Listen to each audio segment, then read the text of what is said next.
Hello, everyone. How are we doing today? Is the semester setting in properly? We're starting to feel the fatigue of the graduate program. Yeah, I actually have had a pretty good semester, but last night was rough. Here's the problem with getting old is that if you don't have a good night's sleep, then you really feel it the next day. I mean, you may argue that if you're young. Some of you may just be kind of like, I'm an 8 to 10 hour nights, 8 to 10 hours a night sleep person, Dr. Barnes, and I can't function if that's the case. I remember when I was in my early 20s is that I could get by with, intermittent schedule of like, I would do like 10 hours of sleep, then I would do like four back to back, and then I would do another 10 hours of sleep. And that was not healthy, but that was kind of the routine that I worked from at the time. Now, if I don't get like, solid 8 per night, I'm just kind of out of it. Anyway, this you can see where this is going. I was up last night getting ready to go to sleep, and there was a mosquito in my house, and I'm like, how can it be a mosquito? We're getting close to the fall, and I was just trying to figure out where the mosquito came from. So I killed the mosquito, and I apologize if that's offensive, but I will do that. Anyway, I go to bed and couldn't stop thinking about that mosquito. And then for like the next 5 hours, I just kept thinking I was getting bitten by mosquitoes. To my knowledge, I got bit by zero mosquitoes when I was in bed last night, but it was just driving me insane. That's the problem with the obsessive compulsive disorders that just wears on you and you just can't stop thinking about it. So I got about good 3, 4 hours sleep last night, and I was like, I am not ready to talk today. I am going to be useless, and especially today we're going to be talking about SOC engagements, which is usually one of my favorite topics to talk about, and it's just going to be I'm going to be a mess. So pre-warning, if I'm stumbling over my words more so than usual, I mean I know I always stumble over my words. It's always a treat to listen to me go back to previous lectures and listen to what I was talking about. For some reason, I noticed that I use the word actually a lot, and that got in my head as well. So I apologize if it seems like I'm a little bit off my game today, but that was the mosquito's fault. The poor dead mosquito's fault. Now, I guess maybe make an argument that if I hadn't killed the mosquito, this whole thing would happen. It's a butterfly effect type thing. Who knows? All right. So before we get started on today's discussion, as a reminder, you have a pretty busy week in this course, and hopefully you're making some pretty good strides in that regard. So Excel assignment number 2 is due on Friday, but also due on Friday is your first part of your first deliverable for your semester research project. There have been some questions on this, so I want to clarify. I the 1 to 2 pages is a guideline. That's kind of where I would like you to be at. My experience has been if I don't provide a guideline, then I will get varying degrees of performance. Like I have done just kind of use your best judgment in the past, and it's gone anywhere from like 3 sentences to 12 pages on a projects like this, because there's no real protocols. I would personally prefer more information than less, but I also have a tendency to want to kind of chop it off at a certain point. Like once I get to like 3 or 4 pages, I'm just like, all right, now we're just going on to rambling territory. So that's why I set the parameters at 1 to 2 pages. If it's more than 2 pages, it's not a big deal. I'm not going to count off. If it's significantly less than 1 page, I may reevaluate as to whether or not you put in a sufficient effort in. So that's why 1 to 2 pages is kind of my range for that. If you're really, really concerned about it, come talk to me. But the guideline is more just a general area to focus to make sure that you put sufficient thought of effort into the project. Because legitimately, and this is not just exclusive to this class, but when I don't give guidelines, I will legitimately get like 3 sentence submissions, and it's like, well, I met the parameters of the assignments, and I said yes, strictly speaking, but would you say that this is your best effort? And I said, well, you didn't ask for my best effort, and I say, touche. All right. So I am asking for good effort on this one. Maybe not 100%, but I'd be happy with a range of 90 to 95% on this. Okay. Then Excel assignment, hopefully making progress on that. But yeah, those are both due at the end of this week. All right, something near and dear to my heart. We're going to be talking about SOC engagements. Now, let's talk really quickly about some vernacular issues. You may at time from time hear me slip and say that SOC stands for Service Organization Controls Report. And up until 5 years ago, that's what SOC stood for. Now the vernacular is system and organization controls report. It's a subtle distinction, but it is an important one because they want to make sure that it's not just for limited to the service organization end, but it actually involves the whole client system. And we're going to discuss a little bit why the term system organization control is a little bit more appropriate than service organization control report. The idea is that this does emanate from service organizations, but the terminology was changed deliberately. Did anybody look this up? So this is one thing I'm fond of saying, but if just anybody get curious and say, how old are SOC reports? I really have always wanted to know this. Ever since Dr. Barnes talked about it back in our undergraduate classes, I've wondered, how old are SOC reports? Did anybody ask that question? All right, so how many people think SOC reports are older than they are? How many people think SOC reports are younger than they are? All right, so I think Jake wins this one because it's actually 2010 is when SOC reports were first started. Okay, now if somebody's a prodigy in here and is actually secretly 15 years old, well, you got one over on me. So, but yeah, I think the SOC reports are younger than everybody else in this room, and so fairly new idea. So I know that we think 15 years, and for most of you, that's the better part of your lifetime. That doesn't seem new. I think 15 years ago, I was just leaving KPMG and starting the PhD program. So that's how new that these are. These are actually in kind of the second phase of my accounting career, so when these have started. And so I really think that these are important to talk about because I think that not only does the existing infrastructure for SOC reports, is that going to be relevant to everybody in this room, but I think that we're going to see a lot of expansion and development here. Now, one issue that I've ran into is if everybody remember back in auditing that we had a list of topics, and auditing, one of the topics was SOC reporting is one of the things you can do. Some of you may have actually done SOC reporting. And I get different levels of success on those because the groups that do it always do a very good job presenting. But one of the things that I've noticed is that not all groups have actually done a comprehensive job because they go online and they do an AI search and they say, how many different types of SOC reports are there? And the AI will say, there's 3 categories of SOC reports. All right. How many are there, by the way? There are 5 categories of SOC reports. Okay. So this is something interesting to note. And why is this important? Why is this relevant? This actually opens the door up for new categories of SOC reporting, which I think is an inevitability.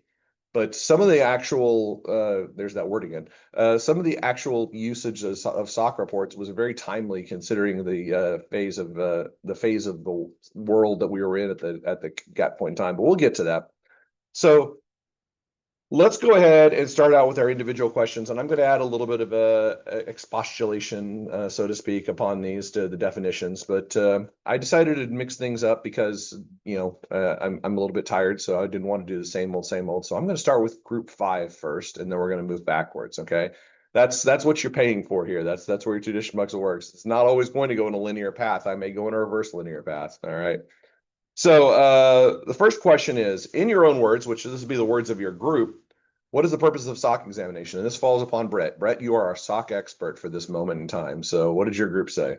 He said SOC exams are done to examine organizations' internal controls and provide a report to assure stakeholders that the company has proper controls to ensure security and efficiency. Oftentimes, customers of the rating companies need SOC reports. The reports are prepared by an independent third-party auditor, but not affiliated with a company. Being examined to avoid conflicts of interest, customers can outsource services but are ultimately responsible for the security of their own information. SOC reports build trust between companies and their customers, and we think this area has become more prominent due to increases in data breaches, cyber attacks, as well as more frequent outsourcing of software services. Good. That was a very comprehensive definition. I think anybody who hear that on YouTube and watch the transcript, that will have a good full definition and understanding explanation of that. So yeah, basically SOC examinations, the purpose of that is to make sure that control infrastructure at a service company is solid and has strong foundation. Now, we've alluded to this already. I think we talked about this very briefly in AIS, and then I think everybody in this room took the AIS for me, or took me to AIS. I think this is the first year that the graduate class, every single student had me for AIS, because Professor Amos still lingered in the background for a while there. But did anybody have Professor Amos? Am I misremembering? Okay, I think everybody took me for AIS, just making sure. So we may have talked a little bit about it in the original AIS class. I definitely know we talked about it in auditing. But something that became has become increasingly prominent, and it started probably back in the 1970s, but has become increasingly more prominent, is the integration of businesses. So if you think about what your core competencies are, you like that business vernacular, the things that you've learned as a Truman student. So I know what a core competency is, Dr. Barnes. That's just a fancy terminology. Is what you're good at, and that can be applied to an individual or a business. But think about it as an individual core competency. What it is that you're good at. And you may be like, well, I'm very good at spreadsheets because I've basically done them in every single class. Okay. I'm basically good at computer work. I'm good at these social activities. You may come up with some list of things that you're good at and then say, all right, are those all the things that you need to live? And the answer is probably not. Okay.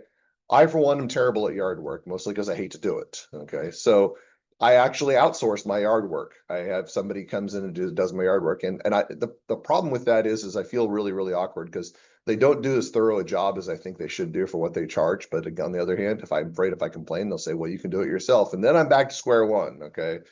But yeah, there's all kinds of things that we outsource, and we do that without even really thinking about it.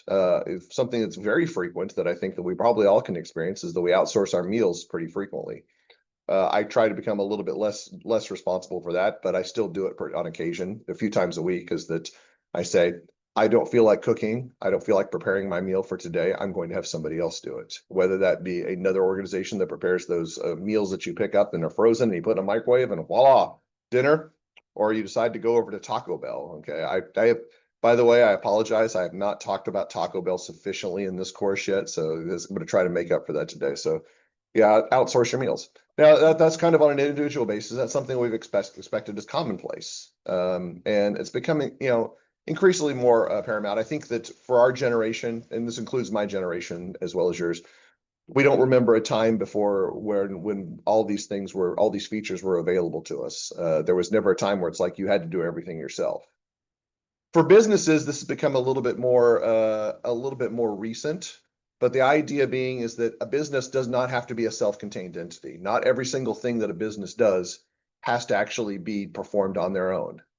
So what would be an example of this? Say you're a medium-sized enterprise and you have really strong abilities in certain areas, like you can manage your organization fairly well. Your business enterprise, whatever industry you're in, you're very strong in that area. But you do not want to kind of focus on details where you're not strong. Like a good example of this would be payroll services. What most organizations have to do in order to manage payroll? Well, they'd have to have an HR department. They'd actually have to have a group there that would make sure that people were paid on a timely manner and make sure that termination and hiring protocols are followed properly. And that is a lot to manage for something that's kind of a small element of an organization. So a few decades ago, many organizations said it would be more efficient if we could outsource this service. And so that's what they started doing. And so that's kind of what we've seen in the history of payroll, is that we've got a lot of these organizations now that say, we're going to hire another organization to handle this process for us. Has anybody heard of the company ADP? Yeah, I don't know what ADP stands for. I probably should look that up, but they are a payroll processing service, probably one of the most well-known ones. And their entire responsibility is outsourcing payroll functions for other organizations. And the organizations can vary in size, but they're very effective at that result. Now, that leads to a little bit of an interesting problem, because when you have somebody who's integrated into the organization at that level, you create a dynamic where they have to actually be part of the control system. They have to have access to information within your system. They have to have access to your employee files, have to have access to the infrastructure, to the computerized system itself. That creates a few problems with respect to controls, simply because they are now part of the controls infrastructure. All right. Are there hazards of them being part of the controls infrastructure? Certainly. And it's not even just the fact that this company could all of a sudden go belly up and then you could be left stranded. There was actually a big incident of this several years ago. There was an online service called myhr.com. I think that was the name of the company, but they were a payroll provider service. And they just basically went out of business without any notifying any of their customers. Like, they were in business one day and then they went bankrupt the next day. And a lot of the organizations that were relying on them, they'd already paid them for the services and they couldn't get any of their money back. So that's kind of an extreme example. But a more appropriate example would be a privacy concern, a privacy issue. say, for example, you as an organization says we do not share any of our employee data with any outside agency. Do we want to make sure that our companies that are outsourcing have that same protocol in place?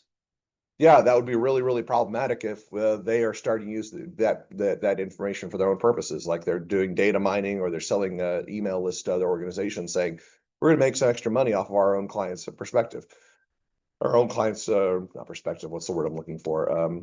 Some word other than perspective. But our own clients' assets, our clients' assets that they have given us. So we want to make sure that if we bring some company in to be part of our infrastructure to do outsourced services for us, that we can rely on them to be a reliable part of the control structure. And that is the effective nature of systems organization controls reporting. This is trying to actually make sure that when we integrate somebody into our control structure, that they're going to be a reliable part. Now, yes, Jared. If there's like a CPA firm that does accounting for a small business, who would review the SOC report on that CPA firm? Just be a separate CPA firm? Yeah, so that's going to be kind of an interesting question. If we're talking about an independent entity, like if it's a CPA firm, they can't actually issue the SOC report themselves because that would be auditing their own work. So they would actually have to hire somebody to come in and do the work for us. It's actually an interesting question because it doesn't happen frequently because most public accounting firms are not public entities. But when a public accounting firm does have to receive an audit for whatever reason, which does occasionally happen, they have to hire another public accounting firm to actually do the work for it. So the same holds true for a SOC report there. But yeah, that's going to be an important point. Now, why has this become more prominent over the past decade? All right, Brad alluded to this, but as we've seen over the past decade, we've become increasingly more reliant on the integration of services. One of my favorite prime examples is not payroll. Payroll is kind of always one that's given, and I think that's because it's such old school example and kind of the impetus for this. But I think one better example would be something that most organizations can't live without. There is a service that I think pretty much every reasonably sized organization has to have in place as part of their existing infrastructure. They can't operate without it, okay? It is the reason why you are able to look up information online. It's the reason why you're able to send emails. It's the reason why we're able to share files amongst one another. What am I talking about? The internet, okay? Pretty much every organization has to have some sort of internet service provider in order to be able to function. You know, I guess the rare exception would that be if they're an internet service provider themselves. They can probably provide their own internet services. But outside of that, most organizations can't operate with that. I think maybe we could talk about like Greek Corner Euros, you know, a small example. To my knowledge, they do not have internet activity as part of their business. They do have a social media account. I know they have a Facebook page, but I don't think that's integrated to their core business model. So yeah, so the internet would be an example. And if you have an internet service provider that's basically the backbone of your entire communication system, they are now part of your control structure. And we're going to only see this expand over time as we start seeing technology tools become more and more prominent. There's these two letters that are becoming really, really important that are going to expand the usage of internet service provision greatly. What two letters am I talking about? AI, yes, AI, which we're going to talk a lot about later on in the course. But yeah, that's something that's going to be really important. You want to make sure that when the information is shared over the internet, that it's not getting out to third parties or it's not being manipulated or used in negative ways. So yeah, we have the SOC examination, and now well, let's talk a little bit about how a SOC examination is issued. Okay, how exhaustive examination issues. First question I want to ask is, who is authorized to conduct a SOC examination? Based on your research and you found out who's authorized to conduct it. So Ben, you're up.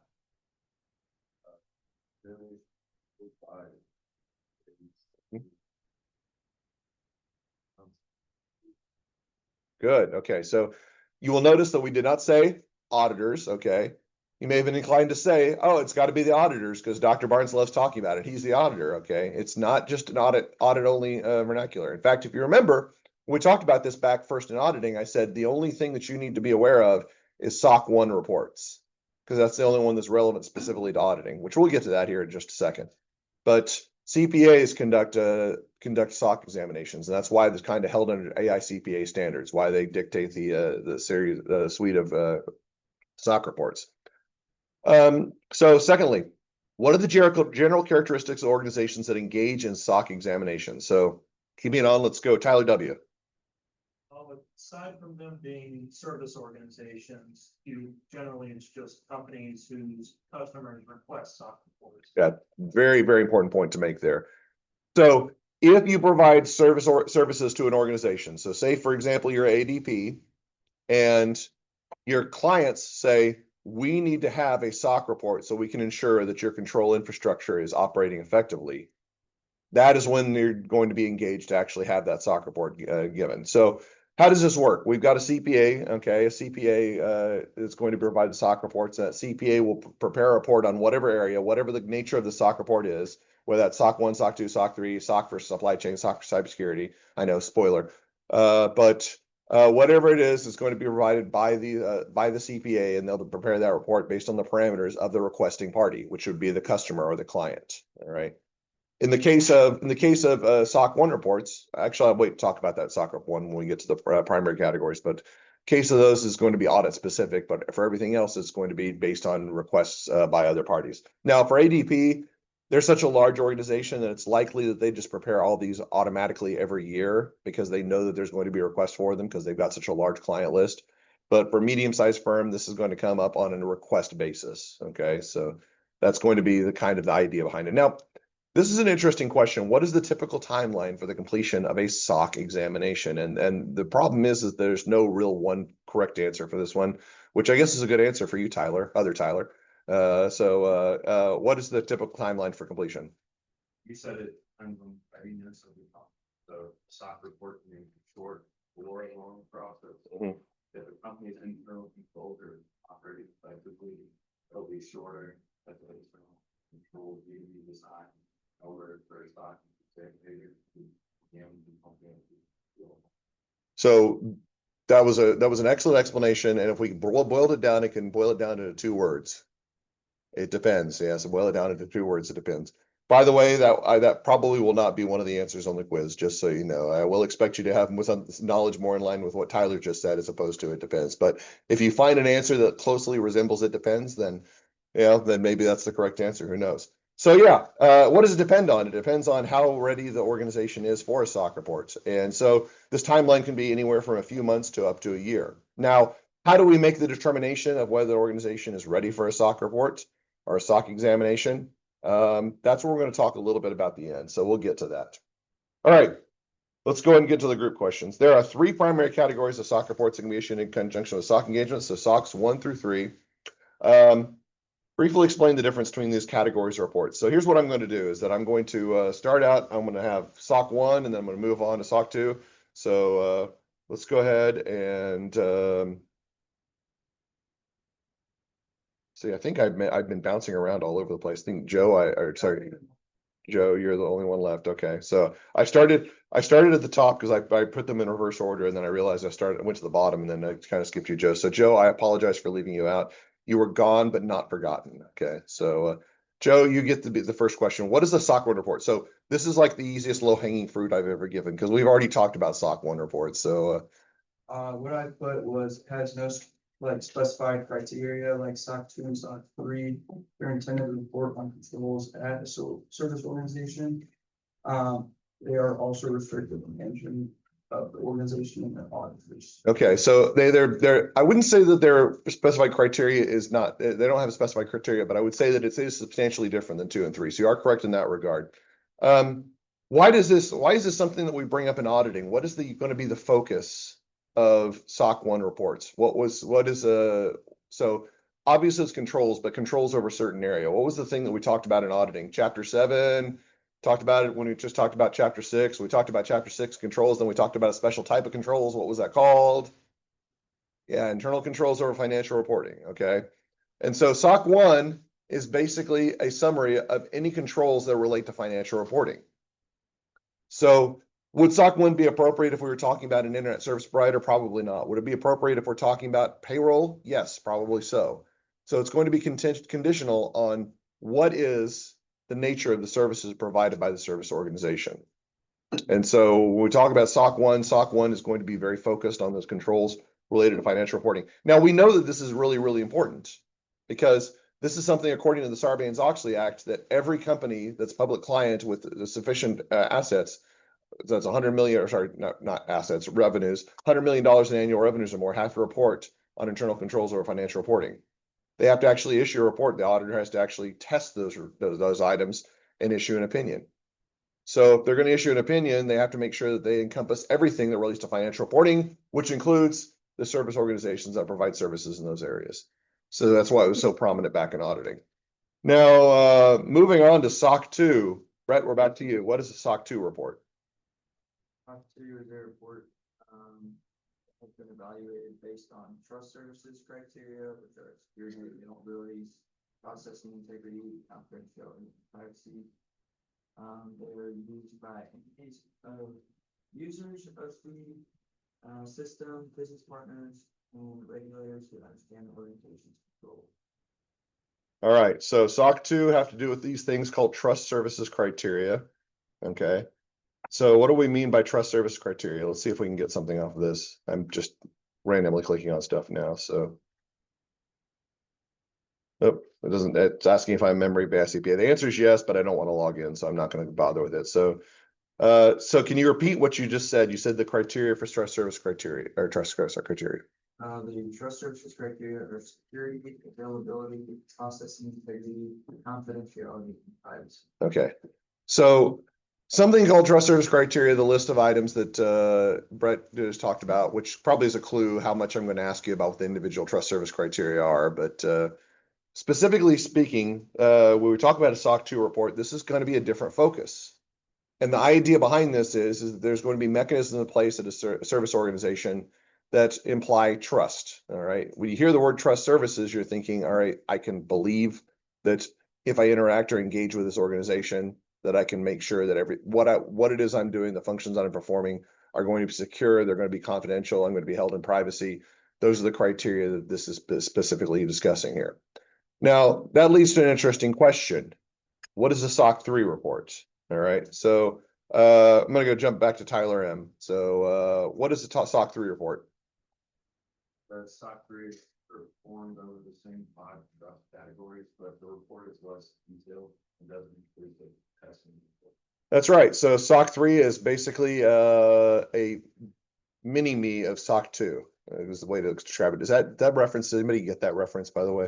I'm just curious how many people have actually watched Austin Powers in this generation. All right, so this is a mini-me reference. Anyway, it's just a miniature version of the SOC 2 report. Now, there are some important differences. It definitely has scale back and scope, but it also, there's an important difference with respect to distribution. So let's go ahead and talk really quickly about that. With respect to SOC 1 report, we've not talked about this specifically, but what do we say SOC 1 reports relate to? They relate to financial statement audits, specifically internal controls over financial reporting. Now, the criteria for distribution under a financial statement audit is always going to be restricted to the use of the people who are using that information. So it's going to be the people who actually use that financial statement audit information. And so restricted in scope. With respect to now, I do want to clarify the actual report itself, the financial statement audit report itself, it is general because it's included in the 10K. But as far as the restriction on the internal control reporting, that is going to be restricted in scope. So when we talk about the SOC reports will also be restricted in distribution for ICOFR. Now, on the SOC 2 reports, did anybody find out what the distribution is going to be for SOC 2 reports? Is that going to be something that's widely available or restricted to a certain limited group of users? It is restricted. Okay, it's restricted. So that's going to be a big similarity, but even though there's a distinction between the two types of reports, they both have restriction and distribution. Now, why is this important? Because SOC 3 reports are general use reports. This is for the public at large. In fact, you probably can find this if you do enough searching online. They used to be much more widely available. Anything that had a security protocol associated with it at any site generally had to have some sort of trust service criteria verification. Frequently, this was going to be the SOC 3 verification, but oftentimes it could be other trust service criteria verifications, which do exist as well. You could actually find it somewhere in the site. So if you ever went to a website and it was a secured form and you had to fill something out, there was often a blue symbol on the bottom of the page that said, enabled by trust services criteria mechanisms. It's actually got it up here. Let's see, I'll show it on the screen, though you guys can't see it. I've actually got the symbol on there for Web Trust, which is an example of one of those trust service criteria providers. All right, so yeah, SOC 1, SOC 2, SOC 3, kind of our primary categories of reports. And the easy way to think about it is SOC 1, financial statement audit, deals with ICOFR. SOC 2 and 3 both deal with trust services criteria, but to varying scopes and varying degrees. Okay. Now, that also leads to an interesting question, because when we talked about this back in 417, I keep scrolling down and I keep revealing names. I'm sorry. I'm not trying to intentionally.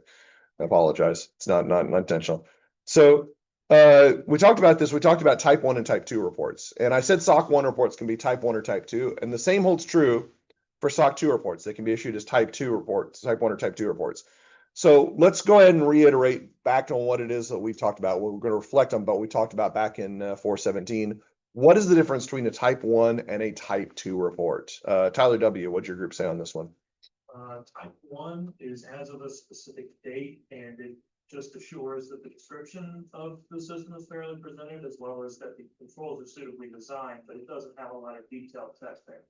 While type 2 is over a specified period, and it also gives assurance over the design of the controls, but it gives assurance over the operating effectiveness and has a lot more detailed testing. Good. So yeah, that's about as effective an explanation we can get. So let's go ahead and let's review what Tyler said, and the important distinction. SOC 1, type 1, or SOC 2, type 1. Type 1 reports, let's just say type 1s in general. Type 1 reports are for a specific point in time. So we'd say as of December 31st, 2025.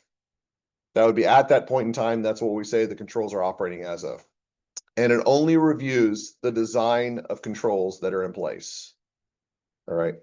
Type 2 reports are going to be over a period of time. So we'd say from January 1st, 2025 to December 31st, 2025. And they review not only the design of controls, but as Tyler indicated, the operating effectiveness of controls. Remember, those were two of the criteria that we talked about that were really important back in 417. We said for controls, we want to be sure the design is correct, the controls are in place, and the operating effectiveness, that they're operating effectively, that they're doing what the tasks that they need to be done. Now, it goes without saying, but I'm going to ask the question anyway. Which one of these is going to be a higher level of assurance report? Is it going to be type 1 or type 2? 2, yes, by a wide margin. So why do we have type 1 reports? So why don't we just all do type 2 reports? Because type 2 reports are a lot more complex and a lot more detailed. And sometimes we're talking about engagement with an organization, we don't need that level of assurance. So if we're talking about an organization and we're requesting a SOC report and they've not already prepared a SOC report for another client, then we may have to ask, what level of assurance do you need? If the answer is, we don't need much assurance, you only do minimal amount of work for our organization, the auditors or the stakeholders have just requested one of these reports, then we may say, all right, a type 1 report will suffice in this situation. It's going to cost a lot less and take a lot less time to complete. So that's primarily the reason why we would say type 1 or type 2 reports are going to be irrelevant here. Now, SOC 2 and SOC 3 both deal with trust services. What are the trust services? Now, I believe, who was this? Is it Brett that listed those out earlier? And then Tyler actually talked about it before. Let's talk about the trust services again. So, what are the trust services? Let's see. Ben, I'm going to ask you this time, what are the 5 trust services that we just talked about? Security, availability, process integrity, confidentiality, and privacy. Good. Okay. So 5 trust services, and listed out. When we talk about trust services within a SOC 2 or SOC 3 type report, those are the trust criteria that we're focused on. So whenever somebody uses this report, the report is specifying that these 5 trust services are in place. When you use this resource, you can be sure that these are going to be active and these are going to be engaged. Now, just as we said before, what is the difference in scope with SOC 2 and SOC 3 with respect to reporting on trust services? And I'm not going to ask on this one, okay? Joe, I think you could do a gangbusters job of answering this question, but I was going to say this is a pretty straightforward question based on everything we know. Remember, SOC 2 is going to be very detailed, very, very specific. It's going to be for organizations that have a large exposure in this area. It's going to have a restricted distribution report just to the people who are the stakeholders who are relying on this information. SOC 3 is very, very minimal in the detail that it provides, and it's going to be general use. Do you think that's intentional, by the way? Do you think that there's some sort of obfuscation trying to occur here? But when I say obfuscation, I mean they're trying to disguise something by by making the general use reports much limited in scope.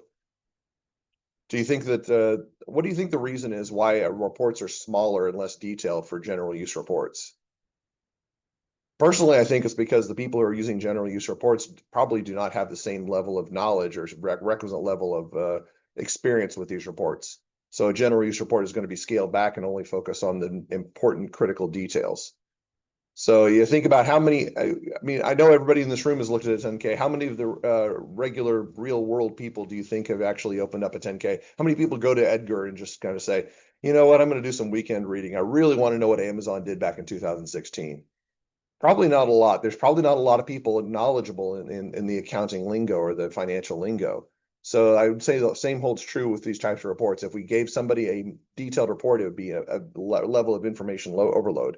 So I think the need for the SOC 3 reports is not because there's a scaled detail that was required. I think it's because we wanted to have something that was accessible to the general public, and the SOC 2 report just doesn't fit that criteria, doesn't fit that mold. I should probably be careful using that word criteria when we're talking about trust services. So, all right, 2 new variants of SOC engagements. What are these variants and why do you think they were developed? And Joe, I'm going to actually let you answer this question now. So this is the exciting question, the fun stuff. Okay, so what are our 2 newer variants? Cybersecurity in the supply chain, and then cybersecurity was developed to address company responses to increased risk surrounding the usage of technology and data security. And then supply chain was developed to provide a better response and assurance due to the growth in supply chains and the risk companies have to rely on others in the supply chain. All right, good. So basically, they kind of are self-explaining about what it is they address. SOC for cybersecurity addresses obviously cybersecurity concerns, and supply chain addresses the management of supply chains for an organization. Now, this is an interesting question. Does anybody know when these SOC reports were developed, like when they were first initiated? So let's talk about SOC for cybersecurity. When was that actually first used? So it was April 2017. Which was probably appropriate because that was right around the time period when cyber attacks started really escalating. They'd existed before. We already talked about an example of a cyber attack that took place in 2006. So it existed for decades before, but they became increasingly more prominent, especially as these tools and resources to access company systems became a lot more sophisticated. So cybersecurity became very prominent in the mid 2010s, and this was a response to that. Probably more relevant is going to be, when did SOC for supply chain, when was that introduced? Was that? Yes, it was 2020. It was actually May 2020. What was going on globally in May 2020? I'm sure you all remember that. That was probably recent memory. Yeah, the pandemic. Do you think the pandemic actually affected supply chains in any meaningful way? Yeah, in a very meaningful way. Tyler's back there. Nah, not a big deal. Yeah, there's actually a funny story. So I used to teach 221 pretty regularly, and one of the things that I like to do for 221 is I talk to my brother. So my brother is a restaurateur. He actually does private personal chef work now, but he used to be a bigwig at Raising Cane's, and so we had a conversation during the pandemic because I was trying to find a way to actually do this discussion. And so I did a YouTube video recording of him. And we were talking about the supply chain disruption. I said, it's got to be very, very difficult to be in a situation that relies so much on your suppliers currently right now, given all the supply chain disruptions. And he was just kind of like, well, Raising Cane's has so many diverse distribution channels that I don't think that that's going to be meaningfully affected by it. And so I was kind of like, well, I guess he told me. So does anybody know what happened to their supply chains 2 months after that conversation that we had? They just got completely slaughtered, okay? Completely decimated. If you were following Raising Cane's prices at the time, Raising Cane's prices increased by 15%. That was not even a reflection of the true cost. Chicken tender costs went up by 50% during that period of time, and they've stayed there pretty consistently. And so this is an interesting conversation that we have now. First of all, whenever I talk about this in class, I always send them links to the video. So I talked about how you were wrong again. And so, yeah, I'm going to do it again today.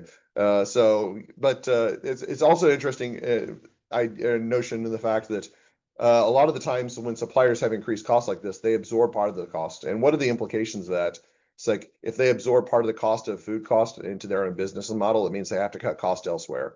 And yeah, it's part of the reason why he's not like Carries and Canes anymore, because some of their cost cutting measures became really, really onerous, really, really problematic. And so that's kind of an interesting story about how supply chains work. Now, May 2020, I don't think that this was a response to the pandemic, because that's a little bit too much. But I think that this was something that was on the minds and just coincidentally aligned with what the pandemic was happening during the pandemic. I think this is something that was being developed over a longer period of time, and then just happened to hit right when the biggest supply chain disruption in recent memory occurred. But so why were they developed is because they were very relevant issues at the time. And I'm just curious, do you think that there's a possibility that we could see more development in this area? I mean, it's been 5 years since the most recent SOC report. Could we actually see a SOC for another areas? I think that there's probably inevitable that we're going to see a SOC for AI at some point. It's becoming such an increasingly necessary part of our organizations and the usage. And there's so many concerns in that area. It's like some people just kind of use AI with like, okay, to hell with privacy concerns. I'm just going to go ahead and put whatever in there. That's one of those things is that we were having a faculty debrief. And so we we're talking about different uses of AI. And one instructor, I'm not going to mention their name, okay? And legitimately, I'm not going to imply any, because I don't want you to think. But instructor just kind of spoke without thinking and says, I could see you using this to parse out student information, and you could actually kind of develop routines. And I said, yeah, we don't want to be putting student information into our AI platform. That's a bad idea. And so you'll be good to know I'm looking out for your back, and we'll watch your back, guys. So I'm making sure that we don't have that stuff shared. But that's probably something a lot of people have done without really thinking about it. Is they've said, oh, I can use this AI tool to manage my payroll services. Like that would be very, very helpful. Says yes, because yeah, ChatGPT definitely won't sell that information to another party. Yeah, they definitely won't do that. So that was sarcasm. Sarcastic. Probably put my sarcasm font on. Yeah. Okay. Last question. According to the Ward Ave article, what are the 4 steps in conducting a SOC engagement, and how do these compare to the process of control testing, IT or otherwise? So I kind of left this up here. Conducting a planning meeting, conduct a readiness assessment, type 1 examination, and type 2 examination reporting. Now, obviously, all of these steps are not necessary, especially if you're just doing a type 1 report. You can skip this last step. But which of these things do you think is the most relevant? Which of these steps do you think is the most relevant with respect to determination of how long the SOC engagement will take?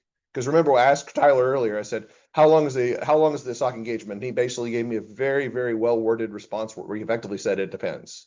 Okay. What does it depend on? Which one of these 3 steps? Because you can say, obviously, it's not going to be number 4. The readiness assessment. The readiness assessment. Yes, the readiness assessment is going to be our big indicator. The readiness assessment is where we say, all right, what is the infrastructure in place? What are the reporting protocols that you already have designed? Is there anything that we need to implement in order to response to this to be able to make sure we have an effective report in this area? The readiness assessment was basically that step. It's trying to determine how much time is it going to take to generate this SOC report based on what the existing infrastructure is. And so with the readiness assessment, we note that this is going to determine whether this is going to be a short-term activity or a long-term activity. Now, the last part of the question is how does this compare to the process of controls testing, IT or otherwise? How do you think this aligns to what we've talked about with respect to controls testing, this process? Do you think that this is consistent with everything we've learned so far, controls testing? I mean, I'm not comparing this to COSO. Don't worry. I'm going to have plenty of comparisons to COSO in the future. Okay, don't worry about that. If you were really worried that I wasn't going to talk enough about COSO, set your mind at ease. I will talk plenty about COSO. Don't worry. But we're talking about just general assessment of our controls, IT or otherwise. Would we want to actually have a planning meeting to understand what the nature of our testing is going to be? Yeah, planning kind of seems to be a necessary step for any type of evaluation procedure. All right. Would a readiness assessment be kind of dictated in other terms? So yeah, we've had assessments that have been in place. This is something I can actually draw on COSO. What is the second step of the COSO, or the second component of the COSO framework?